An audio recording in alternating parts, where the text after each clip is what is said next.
Assalomu alaykum hammaga. Videomiz ozgina cho'zilishi mumkin, lekin foydali bo'ladi degan umiddaman. Okalar, bugun Netta L 1300 km yuradigan mashinamizni obzor qilyapman. Bu obzor o'zimning mashinam, o'zim haydab yurgan mashinam, okalar. Bu mashinamiz gibrid bo'ladi. Mana monitorlari juda ham katta, obshivkalari oq salon bu. Oq, lekin chexollari ham hamma narsasi o'ziniki. Yurgan probegi 24473. Mashinani yurishlari juda ham zo'r, shtorkalari bor, ham panorama bor, ham lyuki bor. Mana bunaqa vitraviklar ham qo'yib qo'yganman, kimga agar yoqadigan bo'lsa, qiziq bo'lsa. Bu asnoviy sigaret chakuvchilarniki, lekin men bu mashinaning ichida hech qachon sigaret chaktirmaganman ham, chakmayman ham. Mashinamiz mana salonlari ham juda ham zo'r.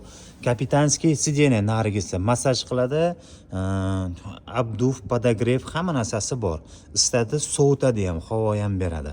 Undan tashqari orqa sideniyada ham xuddi shunaqa funksiyasi bor, isitib beradigan funksiyasi bor. Orqa sideniyalarini ko'ryapsizlar. Bagajlari ham hamma narsasi katta.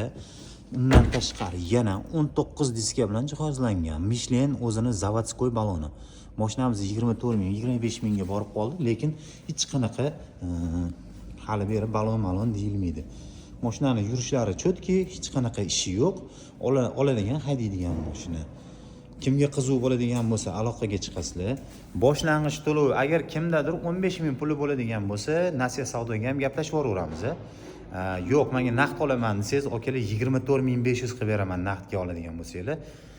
Aloqaga chiqinglar. Agarda 15 ming pulinglar bo'lsa, u yog'ini kelishamiz desanglar, unisini ham kelishib olaveramiz. Mashinamiz zo'r, juda yumshoq. Kelgan uncha-muncha mashinadan rosa ham shustri.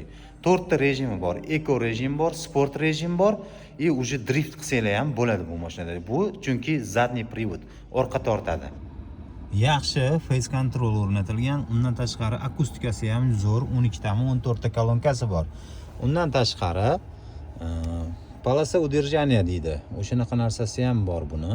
Juda ham ko'p funksiyasi, etib o'tishga vaqt yetmaydi buni.